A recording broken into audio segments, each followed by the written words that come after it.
Nous voici à Bordeaux. Bordeaux, vous savez, il y a 57 appellations. Il y en a une qui est assez connue qui s'appelle Graves. Graves, c'est juste au sud de la ville de Bordeaux.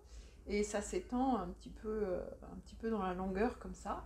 C'est un endroit qui est protégé par la forêt des Landes, qui fait un peu comme une barrière.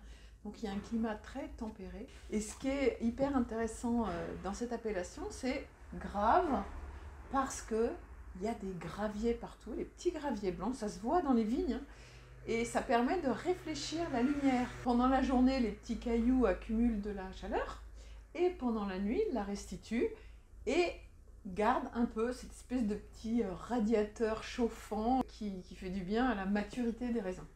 Et c'est souvent une région dans laquelle il y a plutôt plus de rouge que de blanc.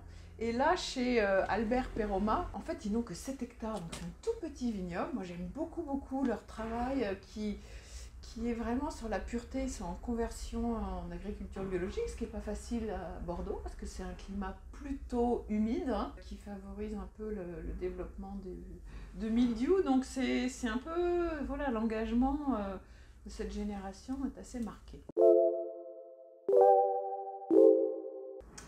En dégustation, au nez, c'est hyper aromatique. En fait, on reconnaît très bien qu'on est à Bordeaux. Il y a du Merlot, du Cabernet Sauvignon, 60-40, ce qui est à peu près la proportion utilisée dans les Graves, hein, c'est souvent ça.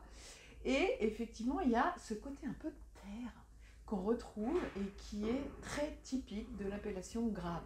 Et c'est ce que je trouve intéressant, on a vraiment cette typicité. Et ensuite, en bouche, vous allez voir, dès que vous mettez le vin, c'est un 2020, hein, donc il y a une certaine générosité, c'était un millésime plutôt solaire. Donc on a le palais qui est assez enveloppé dès l'attaque. Et puis en aérant un petit peu le vin, en le laissant se balader sur les papilles qu'on a en bouche, mais on s'aperçoit qu'on a un équilibre qui est vraiment superbe, qui tapisse le palais joliment, une toute petite pointe boisée hyper discrète, et surtout voilà, un équilibre, une belle longueur en bouche. C'est le genre de vin qui est satisfaisant, qui est très polyvalent, qui va avec plein de bonnes choses à manger.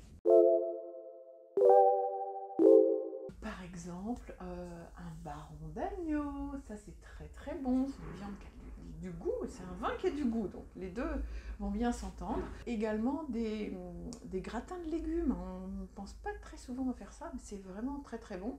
Et on a un vin polyvalent qui va aller avec ça, tout comme même à l'apéritif, hein, avec des différentes petites choses à picorer, ça va très bien. Et si vous vous sentez de faire des pizzas maison en achetant la pâte à pain chez votre boulanger, alors là, vous allez être conquis.